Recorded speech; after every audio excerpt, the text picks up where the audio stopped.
Hello IELTS seekers, welcome back to Navneet's English Planet.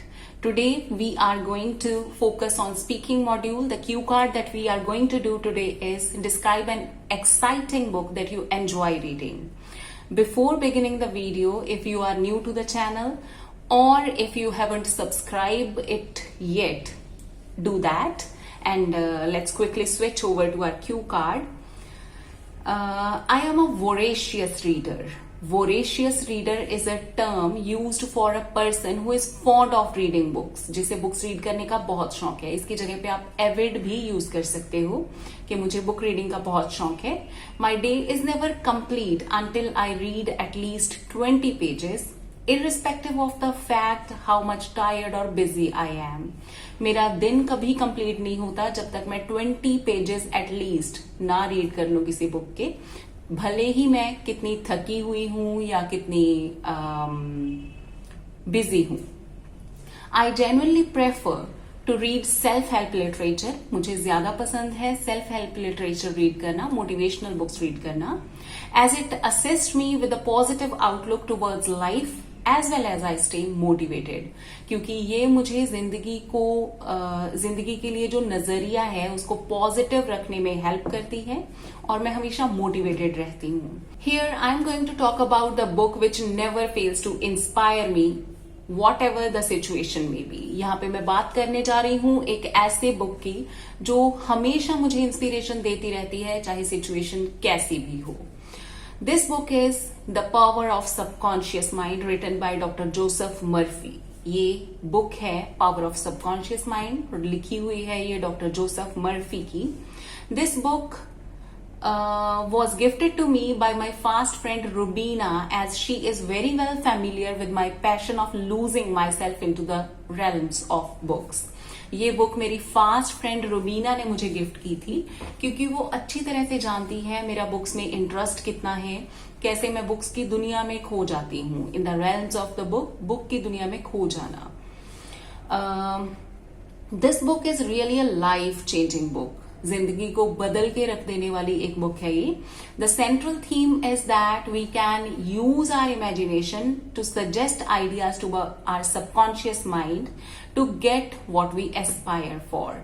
इस book का central theme है कि हम अपने सबकॉन्शियस माइंड को, माइंड जैसे कॉन्शियस माइंड होता है, एक सबकॉन्शियस माइंड होता है, तो हम अपने सबकॉन्शियस माइंड को ट्रेन कर सकते हैं.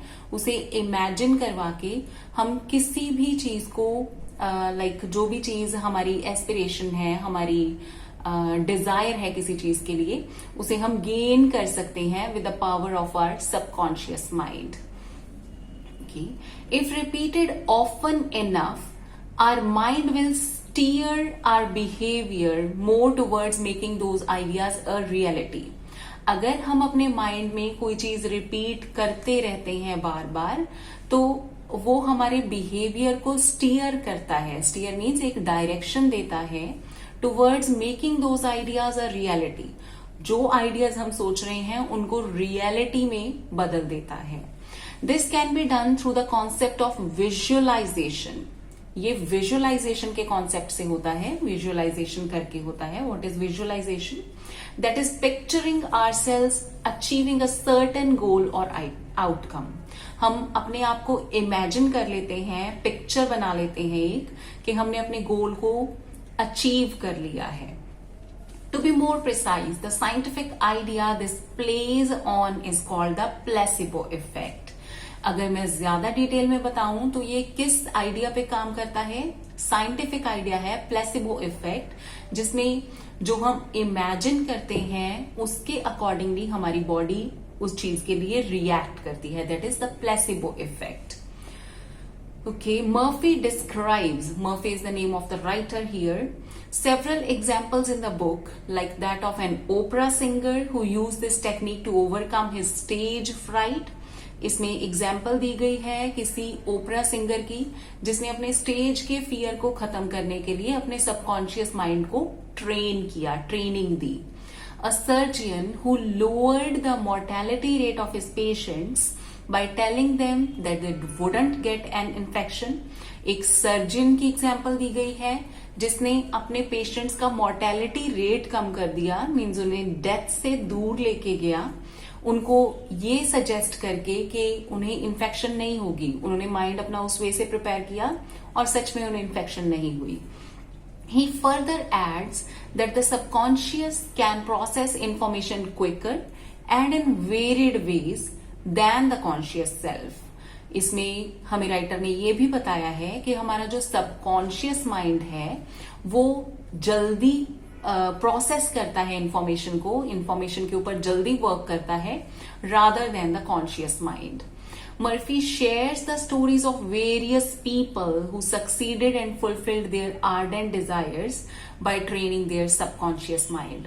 तो मर्फी ने यहाँ पे हमें अलग अलग लोगों की एग्जाम्पल्स दी हैं जिनको सक्सेस मिली है अपनी लाइफ में, जिन्होंने अपने डिजायर्स को फुलफिल किया है सिर्फ अपने सबकॉन्शियस माइंड को ट्रेन करके. These stories make the book all the more interesting. जब हम इस बुक में इन स्टोरीज को रीड करते हैं तो ये बुक और ज्यादा इंटरेस्टिंग बन जाती है. I consider it a must read as it has completely transformed the outlook towards life. मैं इस बुक को अ मस्ट रीड मानती हूँ. मस्ट रीड मीन्स इसे रीड किया जाना चाहिए, हर एक को रीड करनी चाहिए, क्योंकि इसने मेरा लाइफ के लिए नजरिया चेंज कर दिया है. Moreover, the idea that nothing is impossible, which is driven home by this book, is the biggest reason for my fascination for it. इसके अलावा जो आइडिया है इसमें ड्राइव होम का मीनिंग होता है कि कोई आइडिया जो कोई चीज लेके आई है, like this lesson drives home the idea. ये लेसन हमें ये आइडिया देता है.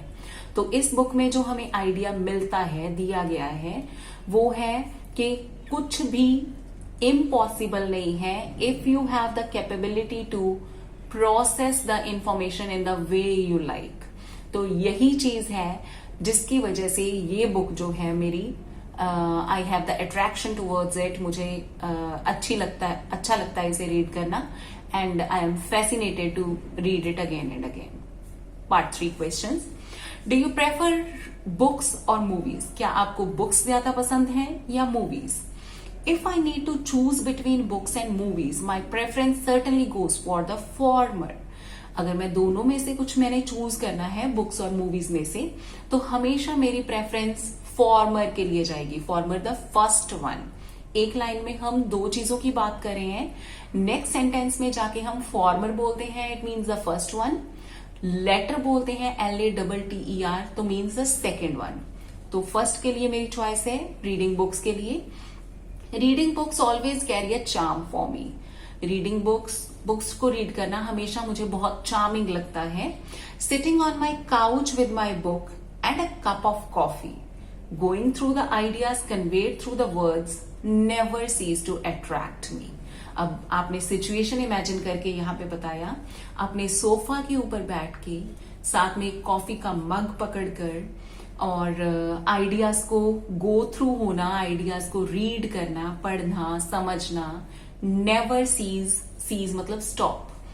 Never cease to attract me. ये चीजें कभी मुझे अट्रैक्ट करना बंद नहीं करती. मीन्स हमेशा मेरे लिए एक सोर्स ऑफ अट्रैक्शन है ये सभी चीजें. However watching movies is the rare activity I do. तो मेरे लिए मूवीज वॉच करना, आई रेयरली डू दैट, मैं बहुत कम करती हूँ. अगर आपको मूवीज ज्यादा पसंद है तो you can go that way. Next is, do you think it is important to read a book before watching the movie version of it? क्या आपको लगता है कि एक मूवी वर्जन देखने से पहले उसकी बुक रीड करनी चाहिए? As far as my opinion is concern, अगर मैं अपने आइडिया की बात करूं, I would always suggest to read the book first, as the book carries the original details which are sometimes distorted in the movies, taking into account the demand of presentation. मैं हमेशा suggest करूंगी कि पहले book read करनी चाहिए, क्योंकि movies में बहुत सारे आइडियाज को डिस्टोर्ट कर दिया जाता है, चेंज कर दिया जाता है. किस लिए? प्रेजेंटेशन के लिए. मीन्स प्रेजेंटेशन कुछ और वे से दी जाती है, जबकि बुक में डिटेल्स कुछ और हैं. I read Half Girlfriend written by Chetan Bhagat before watching its movie version and found that the novel itself was more exciting as compared to the movie. कि मैंने Half Girlfriend पहले book read की, उसके बाद मैंने movie देखी और मुझे लगा कि बुक रीड करना ज्यादा एक्साइटिंग था as compare to watching movie. Do boys and girls like the same kind of books? क्या बॉयज और गर्ल्स सेम काइंड की मूवीज देखते हैं? I feel the concept of choice on the basis of gender is evaporating in the modern world. मुझे लगता है कि gender के बेसिस पे अगर हम सोचें कि बॉयज ये रीड करते हैं, गर्ल्स ये करते हैं, तो ये चीज जो है आजकल खत्म हो रही है. Specially book reading has nothing to do with gender differences. Book reading में तो जेंडर डिफरेंस का कोई बात नहीं है. Both males and females prefer to read almost similar types of books.